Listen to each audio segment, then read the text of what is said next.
The biting wind of the Montana Territory carried a promise of death on its icy breath, as Vaughn Nolan spotted something unusual against the endless white of the snow-covered prairie. His weathered hand instinctively reached for the Winchester rifle slung across his saddle, but as he narrowed his eyes against the glare, he realized it wasn't a threat, it was a woman, collapsed face down in the field, her dark hair a stark contrast against the pristine snow. "Whoa there, Thunder," Vaughn murmured to his stallion, pulling back on the reins. The horse snorted, sending clouds of steam into the frigid February air of 1879. Vaughn dismounted quickly, his boots crunching through the frozen crust as he ran toward the motionless figure. She was dressed inadequately for the brutal winter, wearing only a thin coat that offered little protection against the elements. When Vaughn gently turned her over, his breath caught. Despite the bluish tinge to her lips and the frost clinging to her eyelashes, she was strikingly beautiful. Her skin was pale, too pale, and her breaths came in shallow, irregular gasps. "Miss, can you hear me?" Vaughn patted her cheek gently. There was no response. Acting quickly, he shrugged out of his heavy buffalo hide coat and wrapped it around her slender frame. He gathered her into his arms, surprised by how light she felt despite the layers of fabric now encasing her. Thunder watched with intelligent eyes as Vaughn approached with his burden. "We've got to get her warm, boy," he told the horse, carefully positioning the woman across the saddle before mounting behind her. He cradled her against his chest, one arm securing her while the other held the reins. His homestead was a good 5 miles away, but Vaughn knew of a line shack less than a mile from their current position. It wasn't much, but it had a stove and would shelter them from the wind that was picking up speed, driving ice crystals that stung like needles against his exposed face. The woman stirred slightly in his arms, mumbling something incoherent. "Hold on, miss," Vaughn said, though he wasn't sure she could hear him. "Just hold on."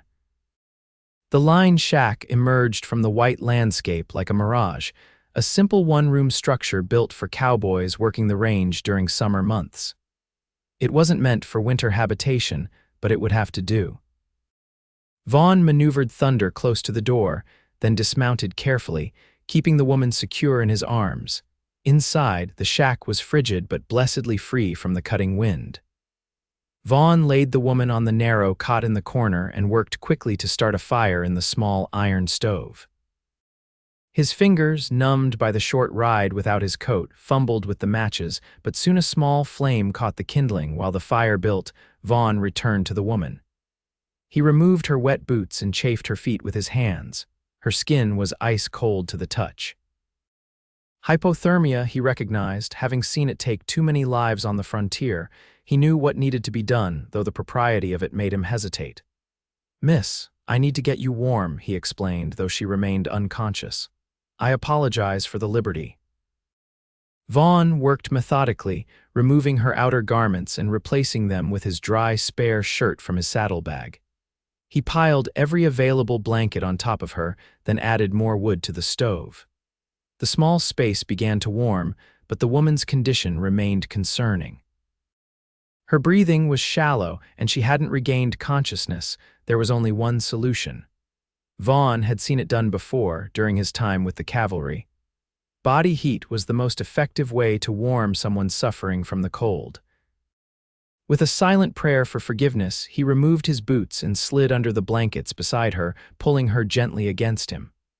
Her body felt like ice against his, and he wrapped his arms around her, willing his warmth into her frozen form. "Come on now," he whispered. "Fight." Outside, the wind howled and snow began to fall in earnest. They would be trapped here until the storm passed, but Vaughn's thoughts were only for the woman in his arms. Who was she? How had she ended up alone in the middle of nowhere during one of the worst winters in memory? He studied her face, noting the fine features that spoke of breeding and education, not the typical frontier woman. Hours passed. The fire crackled in the stove, and gradually, almost imperceptibly, the woman's skin began to warm. Her breathing deepened, and color returned to her face. When her eyelids finally fluttered open, Vaughn found himself staring into eyes the color of summer sky, a startling, vivid blue that took him aback. For a moment, confusion clouded her features. Then panic set in, and she tried to push away from him. "Easy," Vaughn said, releasing her immediately and moving to sit at the edge of the cot. "You're safe. I found you collapsed in the snow. You were freezing to death." She pulled the blankets tightly around herself, eyes darting around the unfamiliar surroundings. "Who are you?" Her voice was hoarse but cultured, confirming his suspicions about her background. "Vaughn Nolan. I have a ranch about 5 miles west of here." He moved slowly to the stove, aware that his size could be intimidating to a woman in such a vulnerable position. "This is a line shack for the summer hands. I was riding fence when I spotted you." She watched him warily like a cornered animal. "I'm Victoria Newbury," she finally offered.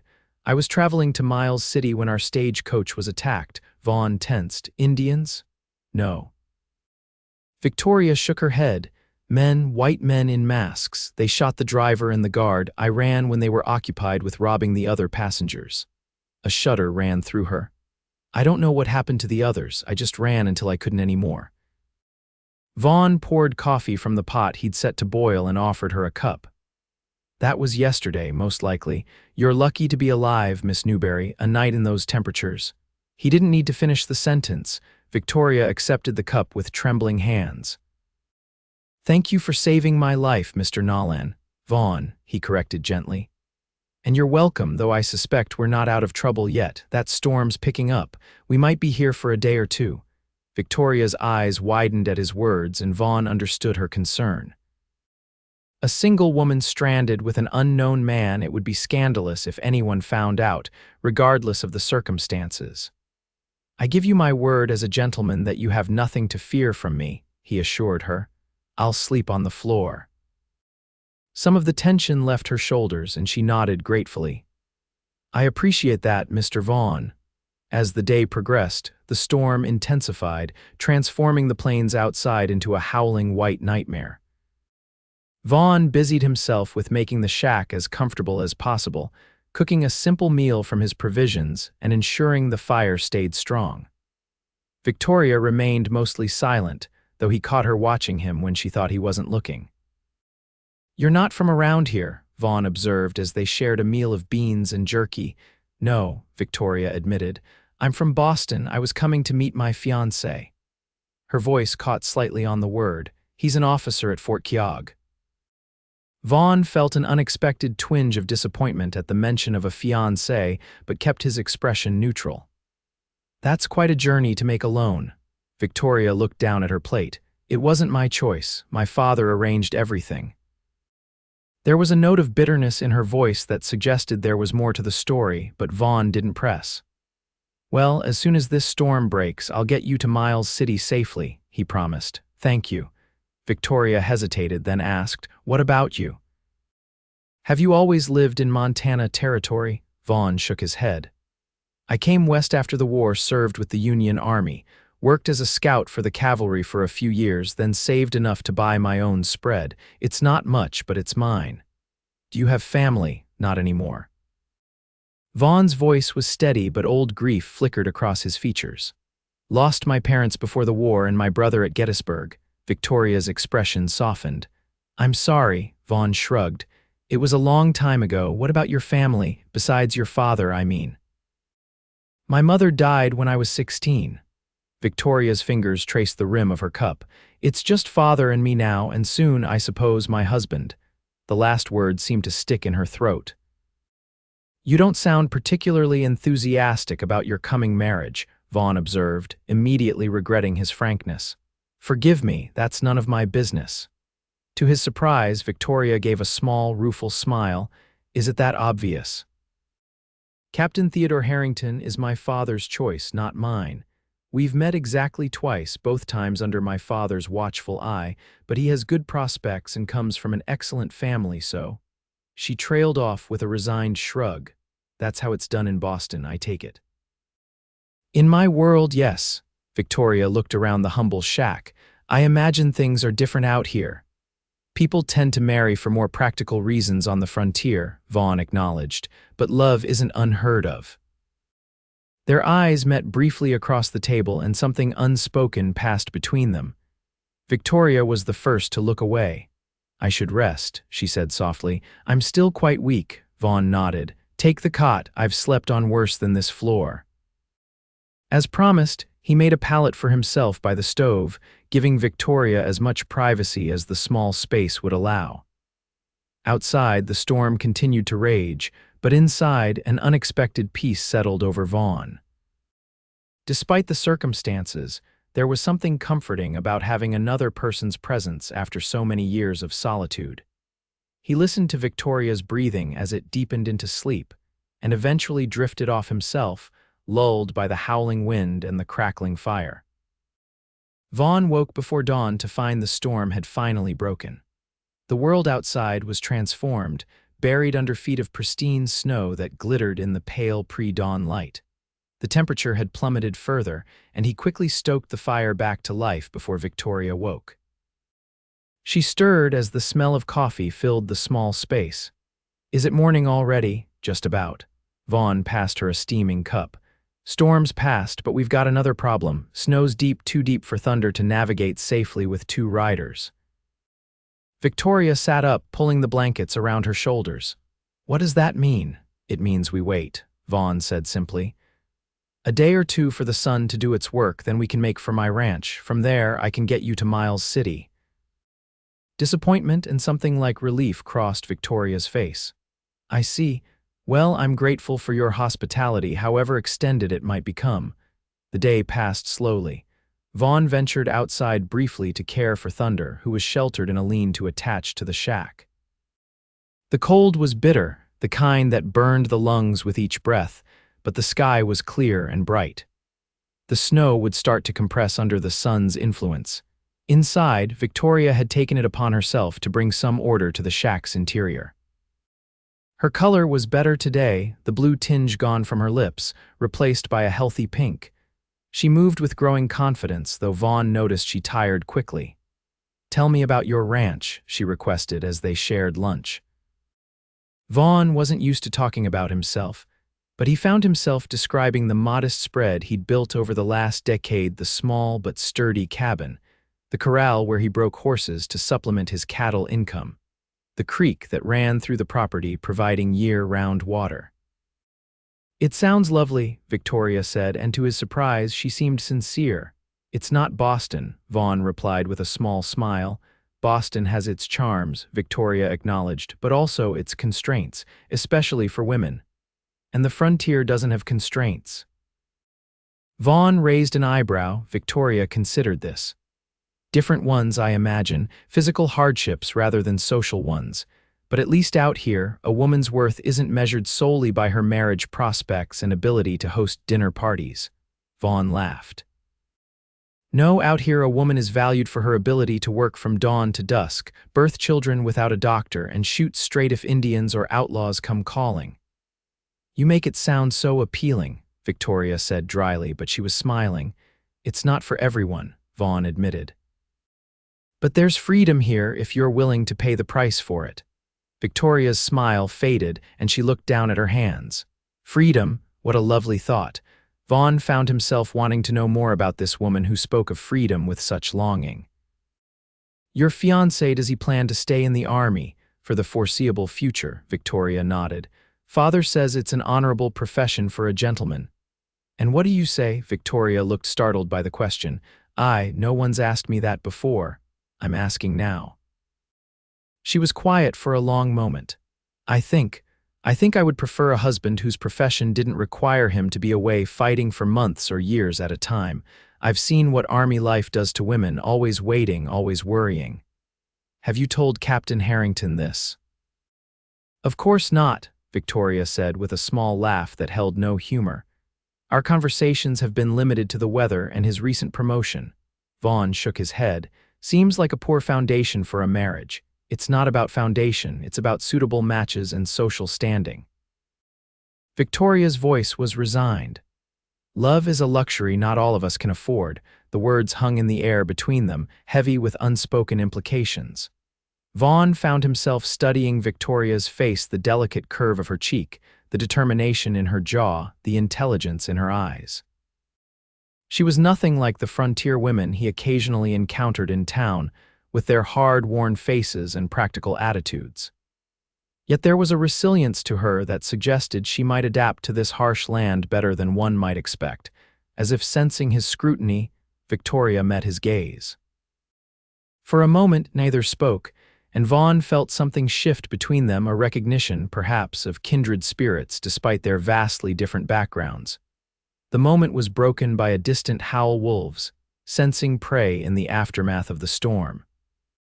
Victoria startled, and Vaughn stood to check the rifle he'd propped by the door. "Nothing to worry about," he assured her.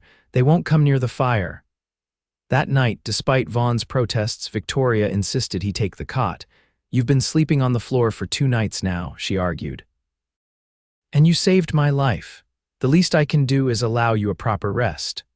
Vaughn reluctantly agreed, though he waited until Victoria was settled on her pallet by the stove before lying down. The cot still held her scent, something floral and distinctly feminine that seemed out of place in the rustic shack. He found it harder to sleep that night, aware of her presence just a few feet away, and troubled by thoughts he had no business entertaining about another man's fiancée. The next morning brought warmer temperatures, and by midday, Vaughn deemed the snow packed enough for travel. "We should reach my place before dark," he told Victoria as they prepared to leave. "It's not much, but it's comfortable enough. You can rest there until I can arrange transport to Miles City."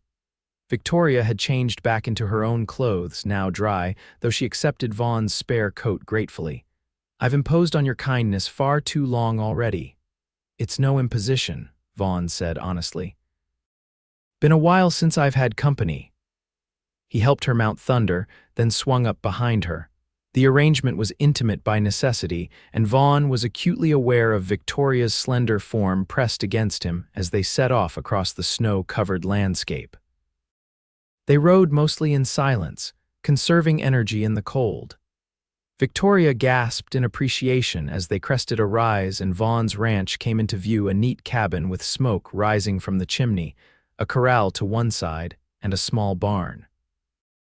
The setting sun bathed everything in golden light, making the snow glitter like diamonds. "Oh, it's beautiful," Victoria breathed. Vaughn felt an unexpected surge of pride at her words. "Home, sweet home," he said simply. As they approached, the cabin door opened, and a figure stepped out, a man in his 60s with a weathered face and a shotgun held casually in one arm. "That's Ezra Jenkins," Vaughn explained. "My foreman and only employee. Good man." Ezra watched their approach with undisguised curiosity, his bushy eyebrows rising at the sight of Victoria. "Boss," he greeted as Vaughn dismounted and helped Victoria down. "Didn't expect you back with company." "Ezra, this is Miss Victoria Newbury. She was in a stagecoach robbery and got stranded in the storm. Miss Newbury, Ezra Jenkins." Victoria extended her hand with the poise of a society lady. "Pleased to meet you, Mr. Jenkins." Ezra looked momentarily flustered but took her hand briefly. "Likewise, madam. Got a stew on the stove if you're hungry." "Sounds perfect," Vaughn said. "I'll see to Thunder. Ezra, would you show Miss Newbury inside?" The cabin's interior was simple but comfortable, a main room with a stone fireplace, a solid table, and a few sturdy chairs. A curtained doorway led to what Victoria assumed was Vaughn's bedroom. Everything was surprisingly neat and clean for a bachelor's dwelling. "Boss is particular about keeping things tidy," Ezra explained, noting her look of surprise. "Military habits, I reckon." "It's lovely," Victoria said sincerely. The warmth of the fire after their cold ride was heavenly, and the smell of the stew made her stomach growl embarrassingly. When Vaughn joined them, they sat down to the most satisfying meal Victoria had experienced in days. The stew was simple but hearty, served with cornbread still warm from the oven. "You'll take my room," Vaughn told Victoria after they'd eaten. "I'll bunk with Ezra in the lean-to." Victoria started to protest, but Ezra cut her off. "No arguments, miss. Boss would have my hide if I let him put a lady anywhere but the proper bed." Later, alone in Vaughn's room, Victoria found herself studying the few personal items visible: a tarnished pocket watch on the bedside table, a faded photograph of a younger Vaughn in uniform standing beside another man in similar dress, who bore a striking resemblance to him. His brother, she realized. There were books, too, more than she would have expected: novels by Dickens and Twain, histories of the West, even a volume of Tennyson's poetry. The room, like its owner, was full of contradictions. A rough-hewn frontiersman who read poetry. A solitary rancher who showed such gentle care to a stranger. Victoria sat on the edge of the bed, suddenly overwhelmed by the strange turn her life had taken. Just days ago, she had been on her way to a loveless marriage arranged by her father. Now she was in the home of a man who stirred feelings in her that she'd only read about in novels, feelings that both frightened and exhilarated her. What would happen when she reached Miles City? Would she simply continue on her predestined path, or had something fundamental shifted within her during these days of peril and unexpected connection? Victoria pulled Vaughn's quilt around her shoulders and closed her eyes, but sleep was long in coming. The next morning, Victoria woke to the smell of coffee and bacon. She dressed quickly in her now clean clothes and emerged to find Vaughn alone at the stove. "Ezra's checking the cattle," he explained, pouring her a cup of coffee. "Hope you slept well." "I did, thank you." Victoria accepted the cup gratefully. "You have a very comfortable home. It serves its purpose." Vaughn set a plate of bacon and eggs before her. "I've been thinking about getting you to Miles City." Victoria's heart sank inexplicably. "Oh." "The stage won't come through for another week, and the roads are still bad for a wagon." Vaughn sat across from her with his own plate. "I could ride with you, but it would mean leaving Ezra alone with the herd, which isn't ideal this time of year." "I wouldn't want to cause you any hardship," Victoria said quickly. "Perhaps I could stay until the next stage comes through. I could make myself useful around the cabin." Vaughn studied her over his coffee cup. "Your fiancé will be worried." "He doesn't even know I was coming," Victoria admitted. "It was to be a surprise arranged by my father. No one is expecting me for weeks yet." Something flickered in Vaughn's eyes: relief. "In that case, you're welcome to stay until the road's clear or the stage comes, but I can't offer you much in the way of comfort."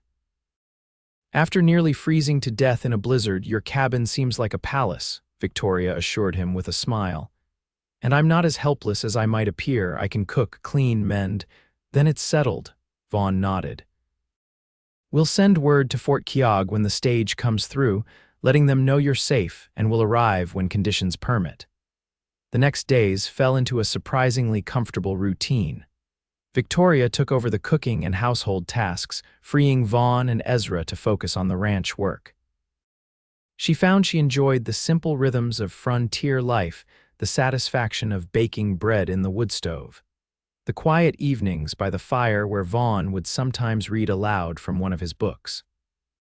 Ezra, initially wary of having a city woman in their midst, gradually warmed to Victoria, especially after she mended his favorite shirt and introduced dumplings to their usual stew. "If you can cook like this, that army captain's a lucky man," Ezra declared one evening, sopping up the last of his gravy with a piece of bread. Victoria's smile didn't quite reach her eyes. "Thank you, Mr. Jenkins." Later, after Ezra had retired to the lean-to, Vaughn found Victoria standing on the porch, staring up at the vast starlit sky. He draped a blanket around her shoulders without a word. "I've never seen so many stars," she said softly.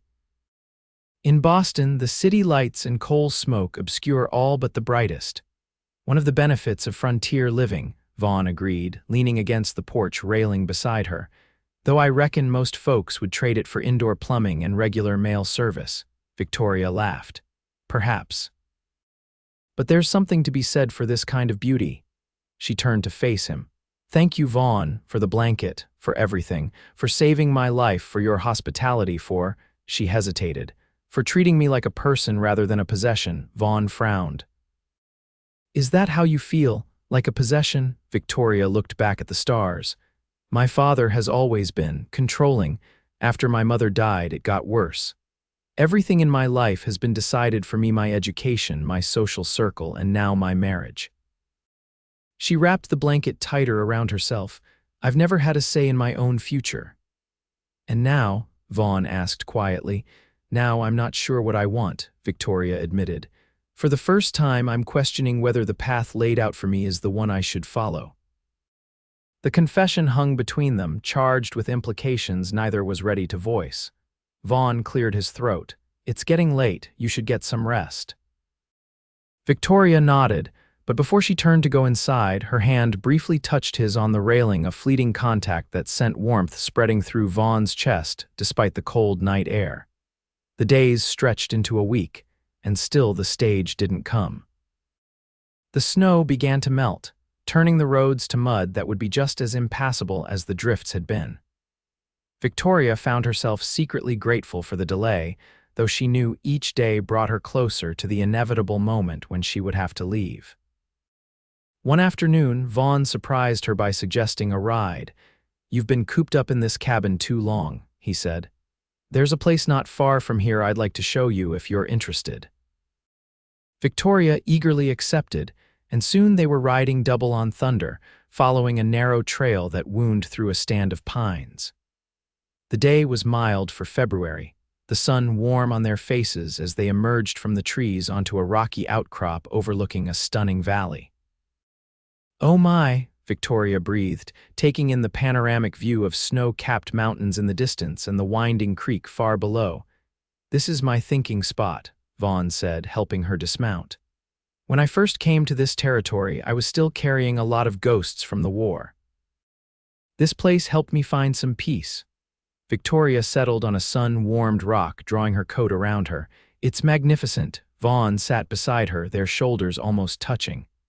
I bought this land because of this view, the rest the good grazing, the reliable water that was all secondary. You're a romantic, Mr. Nolan, Victoria observed with a smile. Vaughn's laugh was self-deprecating. Don't let that get around, bad for my reputation.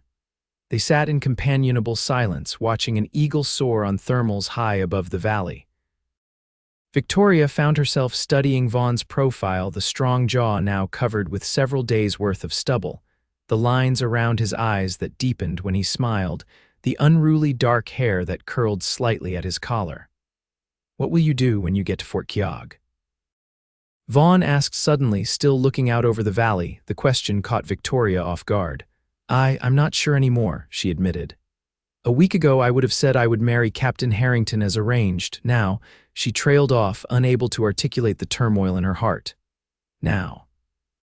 Vaughn prompted softly, turning to face her. Now I wonder if there might be another path for me. Victoria met his gaze steadily. One that involves more than being a suitable ornament for an ambitious man's arm. Vaughn was quiet for a long moment. The frontier's no easy life for a woman alone. I wouldn't be alone, Victoria said, her voice barely above a whisper. Not if. She couldn't finish the thought. Suddenly afraid of her own boldness, Vaughn moved his hand to cover hers. Victoria, he began, his voice husky. I have no right to ask this, but he was interrupted by the distant sound of hooves approaching rapidly. Both turned to see Ezra riding hard toward them, his expression urgent. Boss, he called as he came within earshot. Riders coming, 6, maybe 7 men armed. Vaughn was on his feet instantly, helping Victoria up. Get back to the ranch, he ordered. Now, the peaceful moment shattered, they mounted their horses and raced back toward the cabin. Victoria's heart pounded with fear. Who would be coming in such numbers and armed? They reached the ranch just ahead of the riders, giving Vaughn time to usher Victoria inside and grab his rifle. Stay away from the windows, he instructed her, his voice calm but tense. Ezra and I will handle this. Victoria nodded, though fear made her want to cling to him. Vaughn squeezed her hand briefly, then stepped outside to face the approaching men. From her position just inside the door, Victoria could hear the exchange. That's far enough, Vaughn called as the riders approached. State your business. The lead rider, a hard-faced man with a scar running down one cheek, reined in his horse. We're looking for a woman, stage passenger. Word in town is you might have found her. Victoria's blood ran cold. These had to be the men who attacked the stagecoach. Don't know what you're talking about, Vaughn replied evenly. Haven't been to town in weeks. The scarred man's eyes narrowed. Funny thing, a trapper came through Miles City yesterday, said he saw you riding with a woman matching our description. He spat to one side.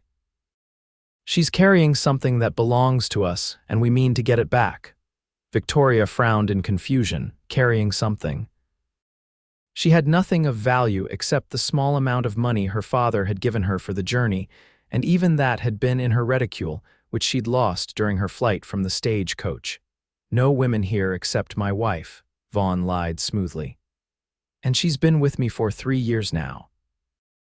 You're welcome to ride on. The scarred man didn't move. Search the cabin, he ordered 2 of his men. Vaughn raised his rifle. That's not happening. For a tense moment, no one moved. Then, from behind the cabin, a shot rang out. One of the outlaws toppled from his saddle with a cry of pain. Damnation, it's a trap, the leader shouted, wheeling his horse around as more shots came from different directions. Victoria peered cautiously through a crack in the curtain to see several men in cavalry uniforms emerging from cover, rifles raised. The outlaws scattered, returning fire as they fled, but 2 more fell before they could escape. When the gunfire ceased, a tall officer approached the cabin, removing his hat. Mr. Nolan, Lieutenant Parker, Fort Keogh, sorry about the commotion. We've been tracking these men since the stagecoach robbery last week. Vaughn lowered his rifle. How did you know they'd come here? We didn't for certain, the lieutenant admitted. But when a trapper reported seeing a woman matching the description of one of the passengers, we thought it worth investigating. Those men have been following the same rumor. Victoria stepped onto the porch, unable to remain hidden any longer. Lieutenant, I am Victoria Newbury. I was on that stagecoach. The officer's eyes widened in recognition. Miss Newbury, Captain Harrington will be relieved. He's been beside himself since learning of the robbery. Victoria's heart sank at the mention of her fiancé. You know the captain? Yes, madam. He's been leading search parties himself. In fact, the lieutenant broke off as another rider approached, and Victoria felt the blood drain from her face as she recognized the impeccably uniformed figure on the handsome bay horse. Theodore, she whispered. Captain Theodore Harrington dismounted swiftly, his face a mask of concern as he strode toward her. Victoria, thank God. He stopped short of embracing her, remembering his position, and instead took her hand formally. When I received your father's letter saying you were coming and then heard about the stagecoach, I feared the worst. Victoria forced a smile. As you can see, I'm quite well thanks to Mr. Nolan. She gestured to Vaughn, who stood stiffly to one side. He found me collapsed in a field during the blizzard and saved my life. Captain Harrington turned to Vaughn with genuine gratitude. Sir, I am in your debt, if there is ever anything I can do to repay your kindness to my fiancé. No debt, Vaughn said shortly. Anyone would have done the same. An awkward silence fell, broken by Lieutenant Parker. Captain, we should get the prisoners secured and see to Jackson's wound. Of course. Harrington turned back to Victoria. Can you travel? I have an extra mount and we can reach Fort Keogh by nightfall. Victoria hesitated, her eyes darting to Vaughn. Yes, I suppose so. I just need to gather my things. Ezra, who had been watching the proceedings with a troubled expression, cleared his throat. Coffee's on if any of you boys are interested. Might take the lady a few minutes to get her belongings together. Grateful for the reprieve, Victoria retreated to the cabin. Inside, she leaned against the door, fighting back unexpected tears. Everything was happening too fast. Just when she had begun to imagine a different future for herself, her old life had come rushing back to claim her. A soft knock on the bedroom door startled her. Vaughn stood there, his expression unreadable. You should go with them, he said quietly. It's safer. Victoria approached him, stopping just short of touching. Is that what you want? Vaughn's jaw tightened. What I want doesn't matter. You're engaged to another man, a good man by all accounts who can give you the life you're accustomed to. And if that's not the life I want anymore.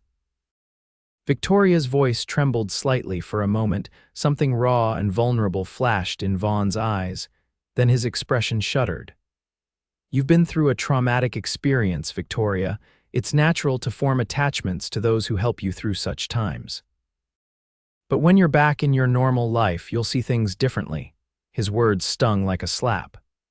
"Is that what you think this is? Misplaced gratitude? I think," Vaughn said carefully, "that you should take some time to be sure of what you want before making any decisions you might regret."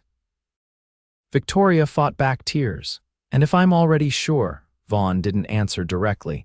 Instead, he reached out to tuck a strand of hair behind her ear, his fingers lingering for just a moment on her cheek. "Your fiancé is waiting." With that, he turned and left her alone with her confusion and heartache. Victoria gathered her few possessions with mechanical movements, her mind racing. Was Vaughn right? Was what she felt merely a reaction to her rescue, a fantasy born of extraordinary circumstances? Or had these days together revealed something true and lasting outside? Captain Harrington had already saddled a horse for her. He helped her mount with formal courtesy, his manner proper and restrained, so different from Vaughn's easy, natural gallantry.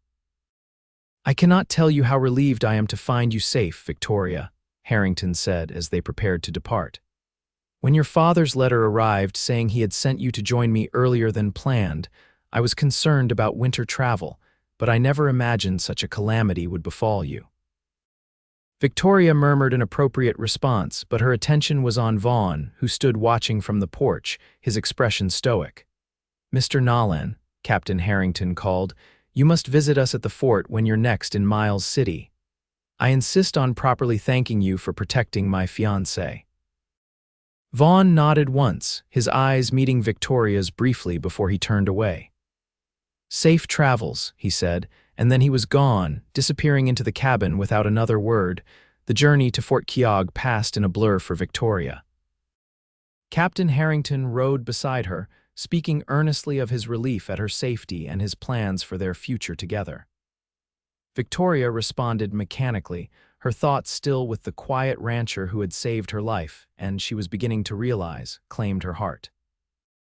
Fort Keogh was a stark contrast to Vaughn's cozy cabin, all military precision and formality. Victoria was given quarters in the commandant's house, the only suitable accommodation for an unmarried lady at the frontier post. Captain Harrington took his leave of her with a formal bow, promising to call on her the following day once she had rested. Alone in the spartanly furnished room, Victoria sat on the edge of the narrow bed and finally allowed her tears to fall. She had gone from near death in a blizzard to the warmth of Vaughn's care to this cold, regimented existence in the span of less than 2 weeks. Her emotions were in turmoil, her future suddenly unclear where once it had seemed inexorably fixed. A knock at her door roused her from her thoughts. Hastily wiping away her tears, Victoria opened it to find a young corporal with a telegram in hand. "Arrived from Miles City today, miss. For you." Victoria thanked him and closed the door before unfolding the yellow paper. The message was brief and to the point. "Received news of your safety. Stop proceed with marriage as planned. Stop will arrange for minister to travel to Fort Keogh. Immediately stop." Father Victoria crumpled the telegram in her fist. Even now, hundreds of miles away, her father was controlling her fate. The wedding was to proceed as quickly as possible, no doubt to prevent any chance of Victoria changing her mind or causing a scandal. She paced the small room, feeling trapped. For the first time in her life, she had experienced real choice in how she spent her days, in what she ate, in who she spoke with. The freedom of Vaughn's ranch, despite its rustic simplicity, now seemed like paradise compared to the gilded cage her father had constructed for her. The next morning, Captain Harrington called on her as promised. He was handsome in his dress uniform, his manner perfect as he inquired after her comfort and health. But Victoria found herself comparing his formal politeness to Vaughn's straightforward honesty, his practiced smile to Vaughn's rare but genuine one. "I've received a telegram from my father," Victoria said when there was a lull in the conversation. "He plans to send a minister to perform our wedding ceremony." If Harrington was surprised by the abruptness of her statement, he didn't show it. "Excellent news. I had hoped for a proper church wedding in Boston, of course, but under the circumstances, this is most practical." "Practical?" Victoria echoed. "Is that how you view our marriage, Theodore? As a practical arrangement?" Harrington looked momentarily taken aback. Well, yes, in many ways. It's a suitable match that will benefit both our families. Your father gains connections to military society, and I gain access to your family's social standing and, forgive my frankness, financial resources. He smiled reassuringly. But I'm sure affection will grow between us in time. You're a beautiful woman, Victoria, and well-bred. I have no doubt you'll make an excellent officer's wife. His words, though intended to comfort, only deepened Victoria's certainty that she could not go through with this marriage. There was no mention of love, of partnership, of shared dreams, only practical benefits and duties. And if I were to tell you I don't wish to marry you, Victoria asked quietly. Harrington's smile faltered. I would assume you're suffering from the aftereffects of your ordeal. It's not uncommon for ladies to experience nervous conditions after traumatic events. This isn't hysteria, Theodore, Victoria said firmly. I've simply had time to consider what I truly want in a marriage, and I don't believe ours would be happy for either of us. Harrington's expression hardened. Your father has given his blessing, Victoria. The arrangements are made. Perhaps you should rest today, and we can discuss this when you're feeling more yourself. Before Victoria could respond, Harrington rose and took his leave, clearly considering the matter temporarily shelved rather than genuinely in question. Victoria watched him go with a mixture of frustration and resolve. She had expected resistance, but his dismissal of her feelings as mere feminine vapors only strengthened her determination. Over the next few days, Victoria found herself increasingly isolated at the fort. Captain Harrington had clearly shared his concerns about her nervous condition with the commanding officer, resulting in well-meaning but suffocating solicitude from the few women at the post. No one took her hesitation about the marriage seriously, attributing it to trauma or frontier hardships. Meanwhile, preparations for the wedding continued. The minister was expected within the week. Victoria's attempts to send a telegram to her father expressing her reservations were subtly but effectively blocked. The telegrapher was a friend of Harrington's, and messages had a way of being delayed in transmission. Victoria began to feel like a prisoner. She took to walking the perimeter of the fort each day, ostensibly for her health, but really searching for some means of escape. It was during one of these walks that she overheard a conversation that gave her pause. Nolan brought in 6 prime horses yesterday, one soldier was telling another as they repaired a wagon wheel. Commander bought the whole string for the cavalry. That rancher from up by Beaver Creek thought he raised cattle, does both, best horse breaker in the territory, they say. Victoria's heart leaped. Vaughn was in Miles City, just a day's ride from the fort. Before she could think better of it, she approached the men. "Excuse me," she said, summoning her most imperious Boston manner. "Did I hear you mention Mr. Nolan, the rancher?" The soldiers scrambled to their feet, awkward in the presence of an officer's fiancé. "Yes, madam. He brought horses to sell in Miles City, left this morning, I believe." "Thank you," Victoria said, already forming a plan. "Could you direct me to Lieutenant Parker?" "I believe he was part of the patrol that rescued me." The younger soldier pointed toward the headquarters building. "Should be on duty there, madam." Victoria found Lieutenant Parker reviewing supply requisitions. He seemed surprised by her request for a private conversation, but agreed readily enough. "Lieutenant, I need your help," Victoria said once they were alone. "I must get a message to Mr. Nolan without Captain Harrington's knowledge." Parker looked uncomfortable. "Miss Newbury, I'm not sure that would be appropriate." "Please," Victoria pressed. "It's important. I owe him my life, and I need to speak with him before the wedding."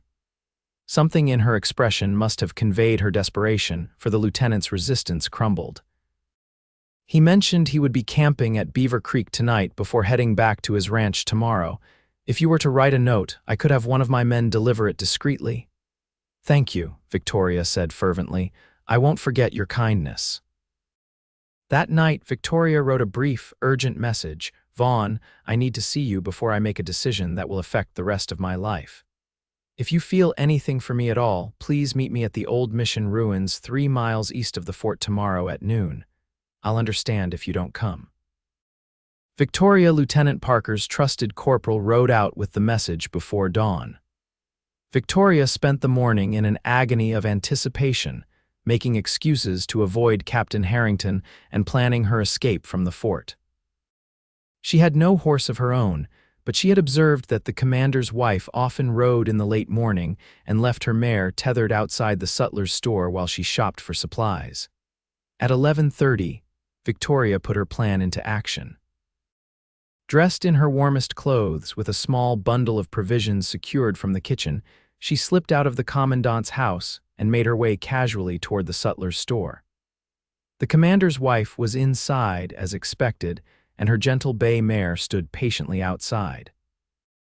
With a silent apology, Victoria untied the horse and mounted quickly, guiding it toward the east gate as though she were merely taking a sanctioned ride. The guards, accustomed to seeing the commander's wife on this horse, paid little attention as she passed through. Once beyond sight of the fort, Victoria urged the mare into a gallop. The old mission ruins were visible on a rise in the distance, a crumbling adobe structure abandoned years ago when the local tribes had moved onto reservations. Her heart pounded with fear and hope. Would Vaughn come? And if he did, what then? The ruins came into view, but there was no sign of another rider. Victoria dismounted and tied the mare to a stunted pine, then climbed to a vantage point where she could watch the trail from Miles City. The minutes stretched endlessly. Noon came and went.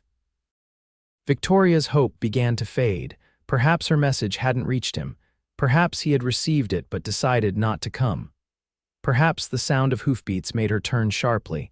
A lone rider was approaching from the west, from the direction of the fort, not Miles City. For a moment, Victoria feared Harrington had discovered her absence and come looking for her. Then the rider came close enough for her to recognize the broad shoulders and dark hair. "Vaughn," she called, scrambling down from her perch. He reined in thunder and dismounted in one fluid motion, his expression a mixture of concern and something she couldn't quite read. "Victoria, what's going on?" Your note said. She didn't let him finish, closing the distance between them and throwing her arms around his neck. For a moment he stood frozen in surprise, then his arms came around her, holding her tightly against him. "I couldn't do it," Victoria said, her words muffled against his chest. "I couldn't marry him when my heart belongs to someone else." Vaughn pulled back just enough to look into her face. "Victoria, are you sure? This isn't just gratitude, or it's not gratitude," she interrupted firmly. "It's not confusion or trauma or any of the other excuses people have been making for my feelings. It's love, Vaughn, I love you." The words hung in the air between them. Vaughn's eyes searched hers, looking for any sign of doubt. Finding none, his expression softened into something so tender it made Victoria's heart ache. "I love you too," he said simply.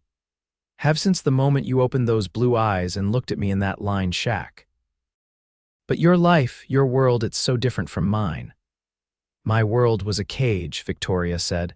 "With you, I've tasted freedom. I don't want to go back." Before Vaughn could respond, the sound of multiple riders approaching at speed drew their attention.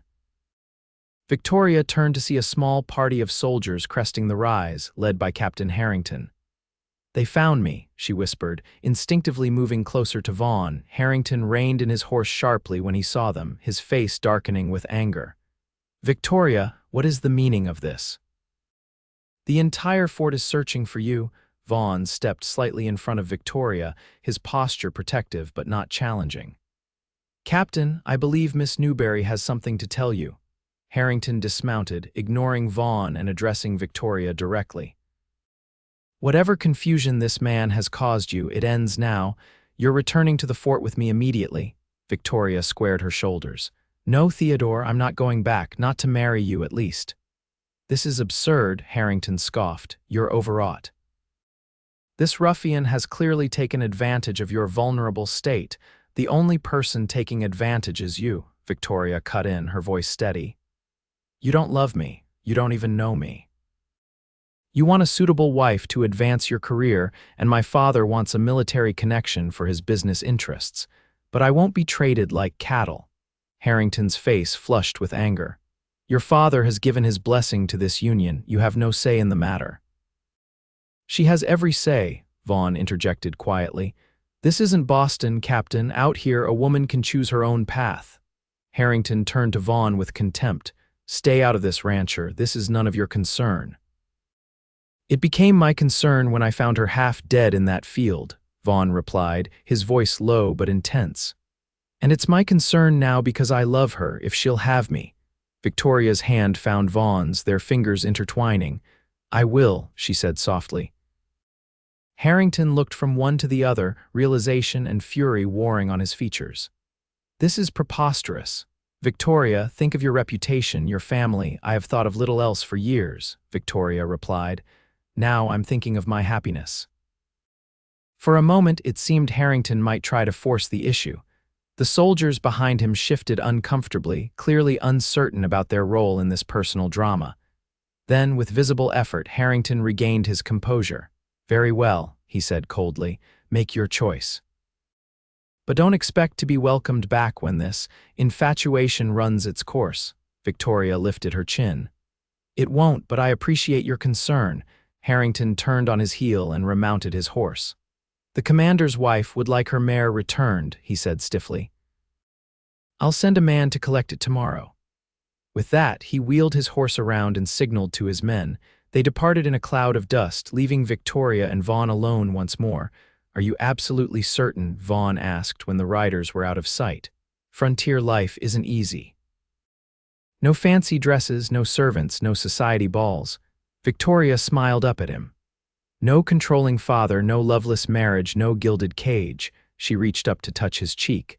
"Just freedom, hard work, and love, that's all I want, Vaughn." His answering smile was like sunrise breaking over the plains. Slowly, giving her every chance to pull away, Vaughn lowered his head and kissed her. It was gentle at first, then deeper as Victoria responded with all the pent-up emotion of the past days. When they finally broke apart, both breathless, Vaughn rested his forehead against hers. "What about your father? He won't take this well." "I'll write to him," Victoria said. "He may never understand, but that's his choice. I've made mine." Vaughn lifted her onto Thunder's back, then swung up behind her. "My home isn't grand, but it's yours if you want it." Victoria leaned back against his solid chest, feeling truly safe for the first time in her life. "It's all I want." They rode toward Vaughn's ranch as the afternoon sun bathed the prairie in golden light. Victoria knew there would be challenges ahead: her father's anger, society's judgment, the hardships of frontier life. But with Vaughn beside her, she felt ready to face them all. Spring came early to Montana that year. The snow melted, revealing tender green shoots pushing through the dark earth. The creek behind Vaughn's cabin swelled with runoff, its cheerful bubbling providing a constant background music to their days. Victoria had written to her father as promised. His reply had been brief and cutting. She was disinherited, no longer his daughter in any way that mattered. The words had hurt, but not as deeply as she had feared. She had found a new family in Vaughn and Ezra, and even in the community that had gradually accepted her presence at Vaughn's ranch. They had married in Miles City, a simple ceremony with Ezra and the storekeeper's wife as witnesses. Victoria had worn her best dress, one of only 3 she now owned, and Vaughn had looked uncommonly handsome in a clean shirt and new suspenders. No elaborate cathedral wedding could have felt more meaningful. Life on the ranch was hard work, just as Vaughn had warned. Victoria's hands grew calloused from cooking and cleaning, her skin tanned from hours in the garden she had planted. But there was joy in the work, a satisfaction she had never known in her idle Boston existence. And there was love in the quiet evenings by the fire, in the way Vaughn's eyes followed her around the cabin, in the tender moments they shared in the privacy of what was now their bedroom. Victoria had never imagined such happiness was possible. One evening in late April, as they sat on the porch watching the sunset paint the sky in impossible colors, Vaughn took her hand. "I got something for you in town yesterday," he said, reaching into his pocket. He pressed a small object into her palm, a simple gold band set with a tiny sapphire. "I know we're already married," he said, suddenly awkward in a way that made Victoria's heart melt, "but you never had a proper ring. The storekeeper's wife said I should match it to your eyes." Victoria felt tears welling. Her engagement ring from Theodore had been an ostentatious diamond that she had returned along with her formal rejection of the marriage. This small, perfect sapphire meant infinitely more. "It's beautiful," she whispered as Vaughn slid it onto her finger alongside her plain gold wedding band. "I love it." "Not as beautiful as you," Vaughn said, pulling her into his arms. "Victoria Nolan, have I told you today how much I love you?" She smiled against his chest. "Yes, but I wouldn't mind hearing it again." Instead of words, Vaughn answered with a kiss that spoke volumes. Victoria leaned into him, grateful beyond measure for that terrible blizzard, for the cowboy who had found her blue-lipped and half-frozen in that snowy field, and for the courage they had both found to follow their hearts. "What are you thinking about?" Vaughn asked when they finally broke apart. Victoria gazed out at the sunset, at the land that had become her home, at the man who had become her world. "I'm thinking that sometimes you have to get lost to find where you truly belong." Vaughn's arms tightened around her. "Well, Mrs. Nolan, I'm mighty glad you found your way to me." As twilight deepened into night and the first stars appeared above the Montana plains, Victoria knew with absolute certainty that she had found not just love, but her true home. No mansion in Boston could compare to this simple cabin where she had discovered freedom, purpose, and a love that had saved her in more ways than one. When the autumn winds began to blow across the prairie, bringing the first hint of the winter to come, Victoria had news of her own to share. She waited until they were cozy by the fire after supper, Vaughn whittling a piece of wood while she mended one of his shirts. "Vaughn," she said softly, setting aside her sewing, "I have something to tell you." He looked up, his hands stilling on the carving. "Everything all right?" Victoria smiled, her hand unconsciously moving to rest on her still flat stomach. "More than all right. We're going to have a baby in the spring." The whittling knife and block of wood fell forgotten to the floor as Vaughn crossed to her in 2 long strides, gathering her into his arms. "A baby." "You're sure?" Victoria nodded, laughing at his expression of wonder. "Quite sure. Mrs. Jenkins confirmed it yesterday when you were out with the herd." Vaughn dropped to his knees before her chair, placing his large, calloused hand gently over hers. "A little one," he said, his voice thick with emotion. "Our little one." "Are you happy?" Victoria asked, though his face had already given her the answer. "Happy doesn't begin to cover it," Vaughn replied, looking up at her with eyes that shone with unshed tears. "I never thought I'd have a family again after losing my brother. Now I have you and soon our child." He pressed a kiss to her hand. "You've given me everything, Victoria. And you've given me freedom, love, and a home," she replied, touching his cheek tenderly. "Our baby will have the best of both worlds, your strength and my stubbornness," Vaughn laughed. "Heaven help us if the child inherits your determination." "And your protective instincts," Victoria added with a smile. "Our little one will never doubt being loved the way I did growing up." The months passed in a whirl of preparation. Vaughn expanded the cabin, adding a proper bedroom for the baby and an indoor pump that would save Victoria trips to the well in the cold. Ezra's wife, Martha, who had been a midwife in her younger days, visited regularly to check on Victoria's progress and offer practical advice. The winter was milder than the one before, for which Victoria was grateful. As her body changed with the growing life within her, she found a new appreciation for the miracle of creation. Vaughn treated her like precious glass, insisting on taking over her heavier chores despite her protests that pregnancy wasn't an illness.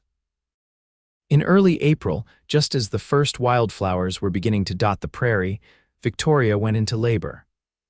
Martha Jenkins came to attend her, sending Ezra and Vaughn from the cabin with firm instructions not to return until called. "Men are useless at birthings," she declared, rolling up her sleeves. "They'll just pace and worry and get underfoot." The labor was long but uncomplicated. As dawn broke the following day, Victoria held her daughter in her arms for the first time, a perfect, tiny being with Vaughn's dark hair and Victoria's delicate features. "Vaughn," Martha called from the doorway of the cabin, "come meet your daughter." Vaughn entered tentatively, his usual confidence absent as he approached the bed where Victoria lay with their child. When he saw them, his face transformed with a look of such pure love that Victoria felt tears spring to her eyes. "She's perfect," he whispered, sitting carefully on the edge of the bed, "just like her mother." Victoria placed their daughter in his arms, watching as his large, strong hands cradled the tiny infant with infinite gentleness. "What shall we name her?" she asked. Vaughn considered for a moment, studying the baby's face. "How about Eleanor after my mother?" Eleanor Nolan. Victoria tested the name. "It's beautiful, and for her middle name, perhaps Margaret after my mother." Eleanor Margaret Nolan, Vaughn agreed. "A name with history on both sides." As their daughter grew, Victoria often thought about the twists of fate that had brought her to this life. If the stagecoach hadn't been robbed, if she hadn't run, if the blizzard hadn't come when it did, if Vaughn hadn't been riding fence that particular morning, any change might have led her down a different path. She sometimes wondered about her father in his Boston mansion, if he ever regretted his harsh dismissal of his only child. She had written to him when Eleanor was born, enclosing a small sketch she had made of the baby. There had been no reply, but Victoria kept writing occasional letters, sending them through her mother's sister, who had maintained contact despite her father's disapproval. On Eleanor's third birthday, as they celebrated with a small party that included the Jenkins and a few neighboring families, a rider arrived from Miles City with an unexpected package. Inside was a silver rattle, clearly expensive and of Eastern manufacture, with Eleanor's initials engraved on the handle. The accompanying note was brief but momentous: "For my granddaughter. Perhaps someday we might meet." Jonathan Newbury. Victoria read the note with trembling hands, then passed it to Vaughn. "After all this time," she said softly. Vaughn put his arm around her shoulders. "People can change given enough time, even stubborn Boston businessmen. And headstrong Boston ladies." Victoria asked with a small smile. Vaughn kissed her temple. "You changed my life the moment I found you in that field. Best change that ever happened to me." Victoria looked around at the home they had built together, at Eleanor playing with her new toys, at Ezra and Martha, who had become like family, at the evidence of their prospering ranch in the well-made furniture and solid construction of the expanded cabin. Then she looked up at Vaughn, who had given her a life she could never have imagined on that freezing day when fate had brought them together. "Mine too," she said simply, "the very best change." As the years passed, the Nolan ranch grew and prospered. 2 more children joined Eleanor, a son they named James after Vaughn's brother, and another daughter, Sarah. Victoria's father eventually visited, a tentative reconciliation that grew stronger with time. Vaughn expanded into horse breeding, developing a line of sturdy, intelligent mounts that became sought after throughout the territory. Victoria never regretted her choice. The woman who had once feared freezing to death alone in a Montana field had found warmth, love, and purpose beyond anything she could have imagined. And it had all begun on that winter day when a cowboy found her collapsed in a field, her lips blue with cold, and carried her not just to safety, but to a future filled with love.